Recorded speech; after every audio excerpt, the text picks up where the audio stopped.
Senhoras e senhores, retomamos então o seminário e passamos a partir desse momento a apresentar cases de instituições que atuam na área de restauração de manguezais. E convidamos então o senhor Francisco Pontes de Miranda Ferreira, representante da Inatus, que dentre outras atividades atuou no sistema de comunicação do Mosaico de Unidades de Conservação da Mata Atlântica Central Fluminense. Sua palestra é sobre restauração ecológica em áreas do manguezal da APA Guapimirim. Por favor. Eu estou representando aqui o Inatus, tá? Sou diretor de comunicação do Inatus. Vamos falar da restauração ecológica em áreas de manguezal da APA Guapimirim. Nosso foi o primeiro trabalho nessa de restauração de formações florestais nessa unidade de conservação. Os dados da APA, né, que todo mundo já conhece muito bem. O Inatus trabalhou na recuperação das matas ciliares da microbacia do rio Caceribu. O caranguejo é muito importante para a gente, porque além de ser um símbolo, né, da região, ele é um ótimo indicador do ambiente sadio e ele é essencial também quando a gente vê que a recuperação está dando certo. Nós trabalhamos em áreas degradadas por atividades agropastoris e nosso objetivo principal foi criar um modelo demonstrativo, mostrar que é possível restaurar manguezais em áreas de baixada da Mata Atlântica, né? Já que foi um projeto pioneiro, foi o primeiro de todos. A experiência, então, foi nosso objetivo foi trazer um trabalho piloto para depois ser discutido, para depois ser evoluído, para depois vir outras, né, como os atuais que estão aí, trabalhando na área com outras experiências. Nós fomos pioneiros, encontramos muito pouca bibliografia na época, muito pouca informação, muito pouca experiência anterior. Utilizamos a mão de obra local desde o início do projeto. E o que é importante a gente dizer? Encontramos uma área que foi muito alterada, principalmente até os anos 50, né, com uma hidrodinâmica muito alterada, principalmente pelas obras do DNOS, né? O DNOS tinha aquela mentalidade de eliminar manguezal, né? Então era destruir mesmo, era aterrar, né? Então o DNOS atuou com várias obras em toda a Baía de Guanabara, construindo diques, fazendo a drenagem, fazendo a retificação. Isso acabou acelerando o assoreamento, né, dos rios da própria Baía de Guanabara.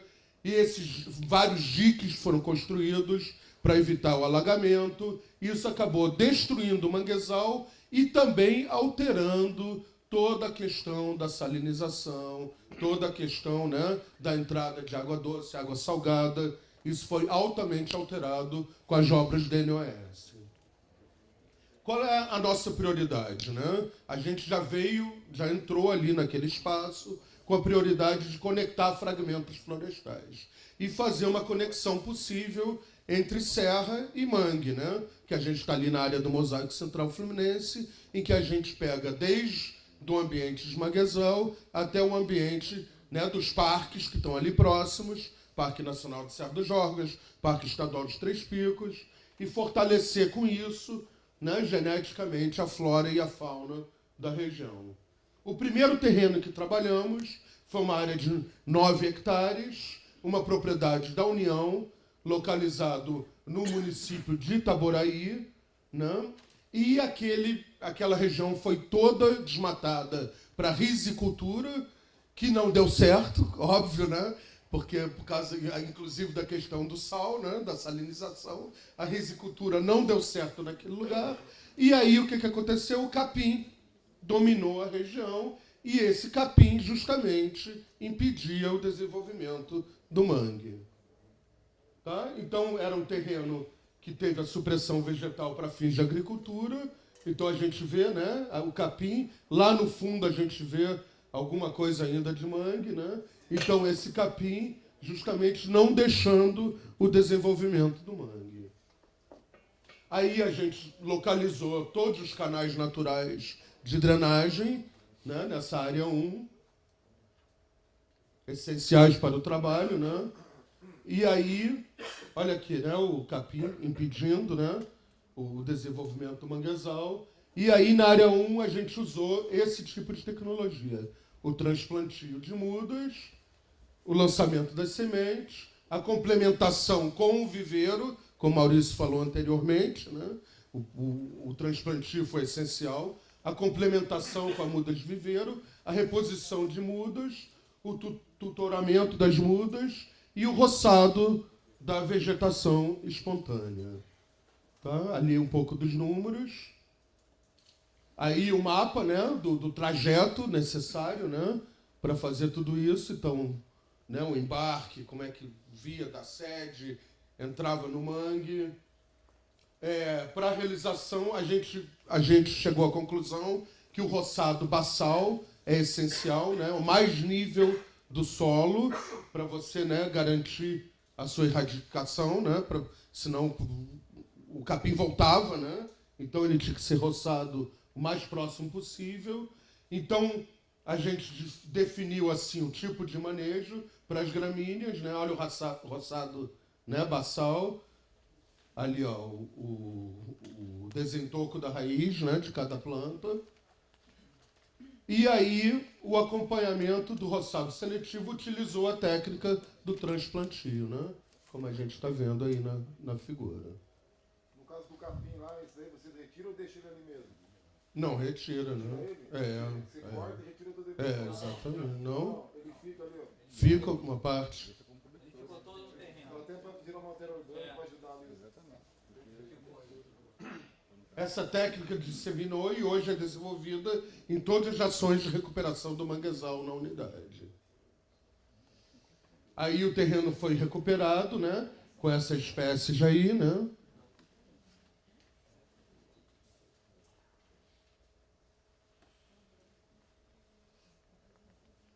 E o segundo terreno já foi uma propriedade particular, com área de quase 30 hectares, localizado entre o Canal da Banana e o Rio Guapimirim, no município de Guapimirim, no Rio de Janeiro. Né?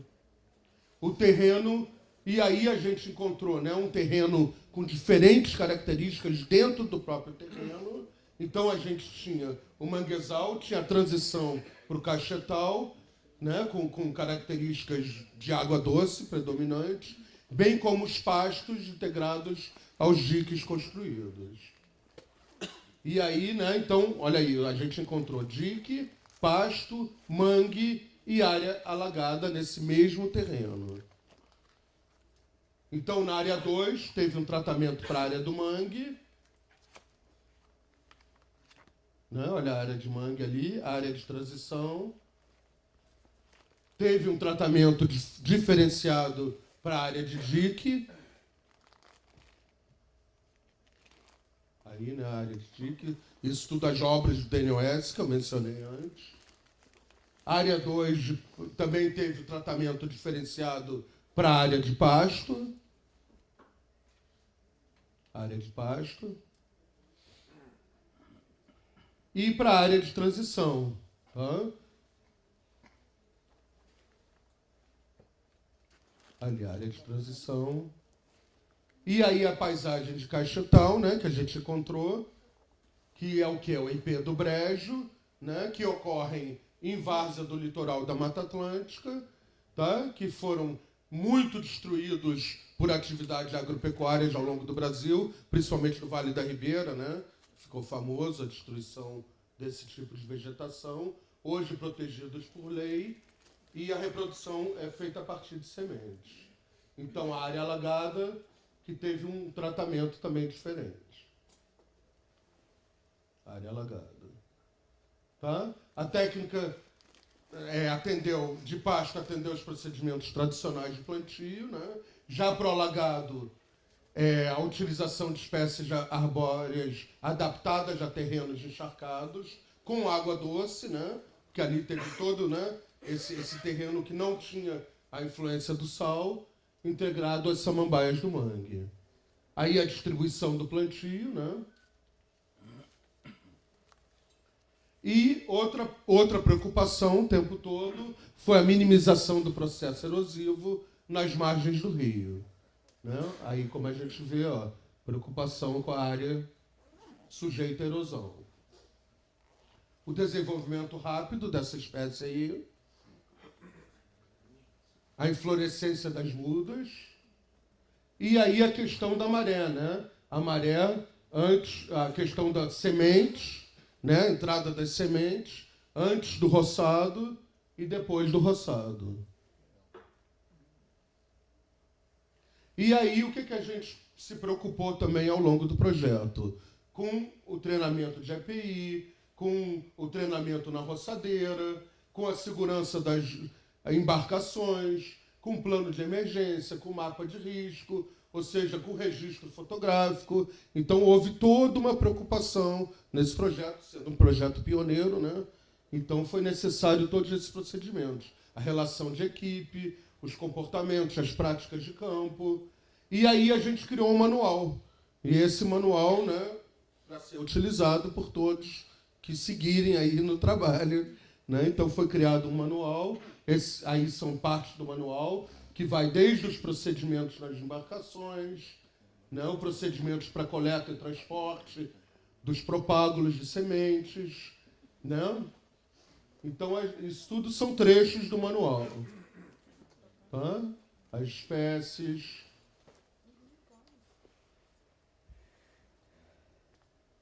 a irrigação, o controle da fitossanilidade, o preparo do terreno, o transporte e a metodologia de plantio, aí a distribuição das mudas, né? A reposição de mudas,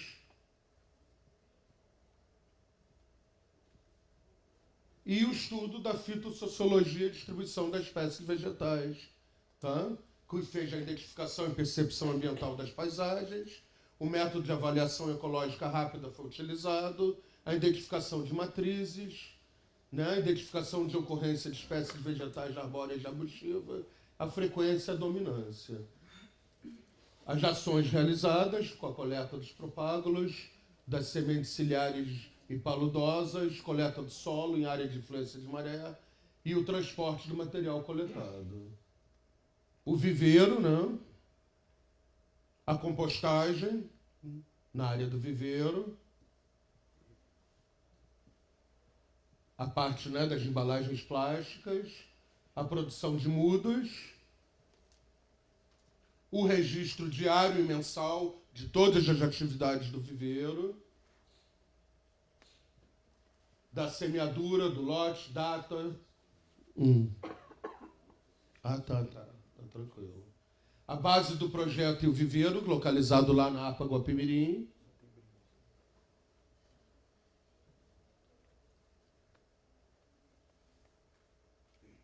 Aí já a borda da mata na área 1. As mudas no meio de escoamento. A inflorescência das mudas plantadas. Aqui as espécies, né? Aqui todo o geoprocessamento, né, de tudo que foi realizado ao longo do projeto. Aqui algumas fotos em sequência do trabalho, né?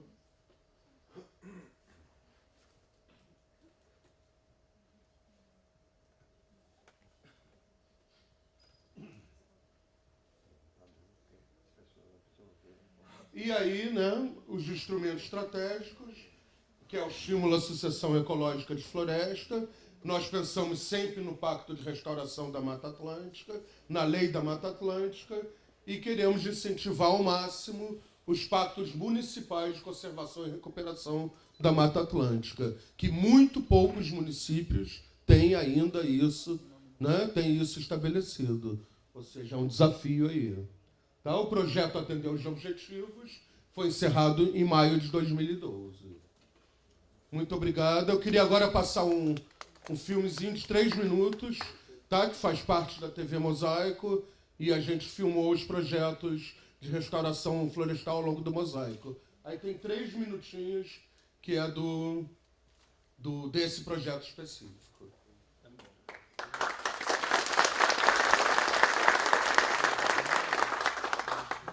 Não tinha assim, muitas árvores, passava nas estradas, era tipo um deserto, não tinha quase nada de árvore.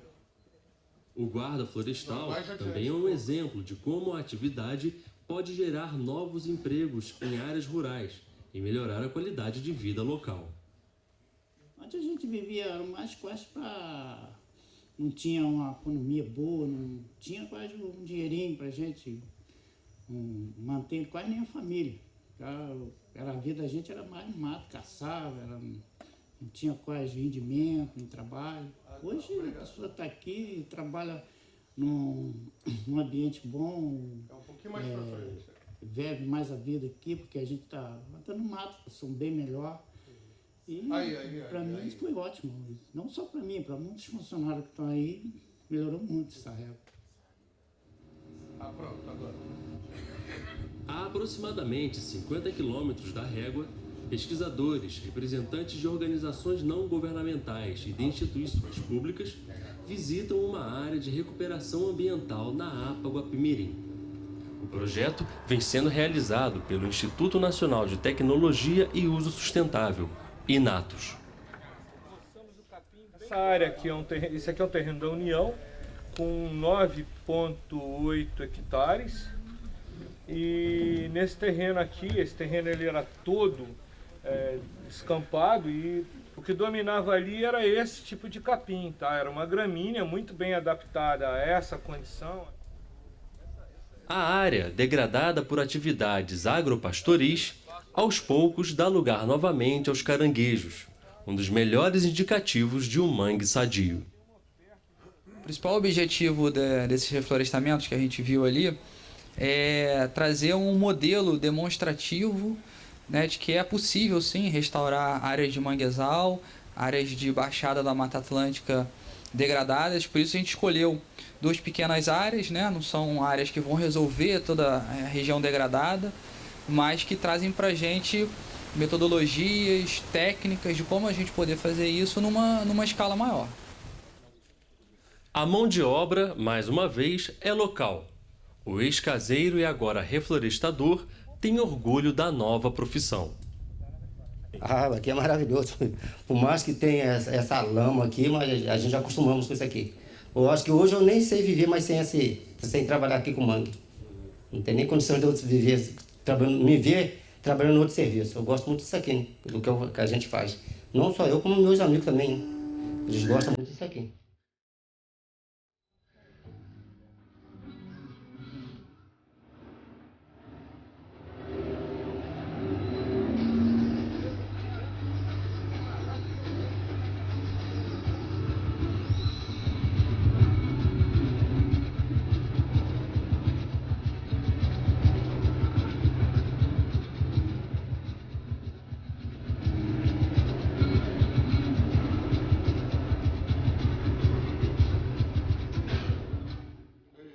Uma contribuição para o setor pode vir dos planos municipais de conservação e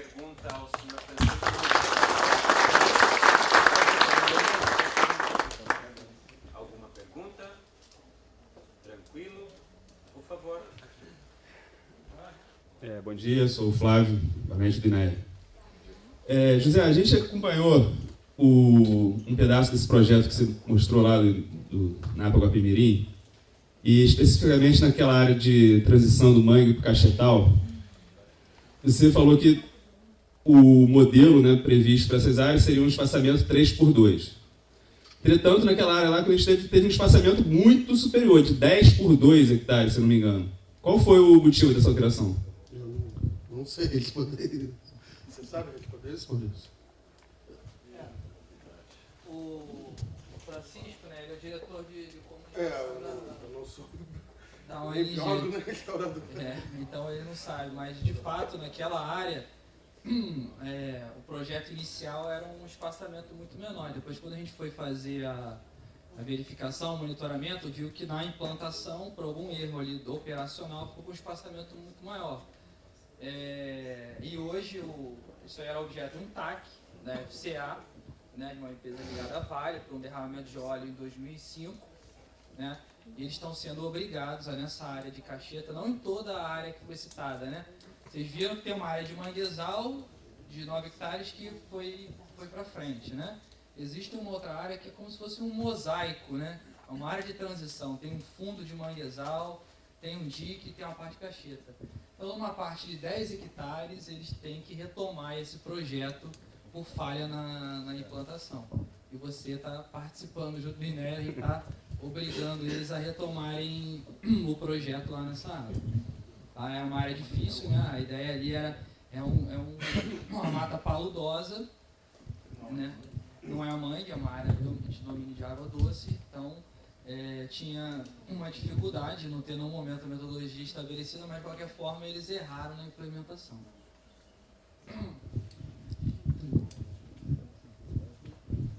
Por favor. Aquela área que vocês fizeram o manejo numa área privada, né? Uma área particular, como é que foi feito isso? Qual foi o acordo, a parte a parte da legislação, se fazer uma operação dessa na área privada? Ali é de um sitiante chamado Jair, né? Ele colocava o gado dele naquela área e a gente conseguiu, através do convencimento mesmo, mobilização, que ele cedesse essa área para o projeto, e ele fez isso através de um acordo, se comprometendo a ceder a área e não causar qualquer tipo de perturbação na área por um prazo aí de 20 anos. Então foi formalizado dessa forma. Também não é mãe, né? Vocês viram ali como era a transição. Tudo bem, se não tiver resposta, vai a... Se eles não tiverem a resposta sobre isso, vai uma consideração apenas. Tem alguma ideia dessa área que vocês deram esse espaçamento maior, se teve recrutamento de plântulas, naturalmente vieram propágulos ali? Então, nessa área do espaçamento maior, do problema citado, não é uma área de mangue, é uma área de solo hidromórfico, doce, né, de mata paludosa, onde a gente tinha a predominância de um cachetal. Né? A nossa ideia era se aproximar dessa formação. Então, a base das plantas ali inseridas foram cachetas, a gente produziu a cacheta no viveiro e colocou ali. Nas áreas que faziam borda com o cachetal já existente, que não é pequeno, tem um cachetal lá de cerca de 600 hectares, a gente teve um recrutamento. Mesmo com esse espaçamento menor, a gente observa no fundo um recrutamento maior, uma regeneração mais espontânea. Em outras áreas não, em outras áreas praticamente ficaram só as mudas que foram plantadas em linha.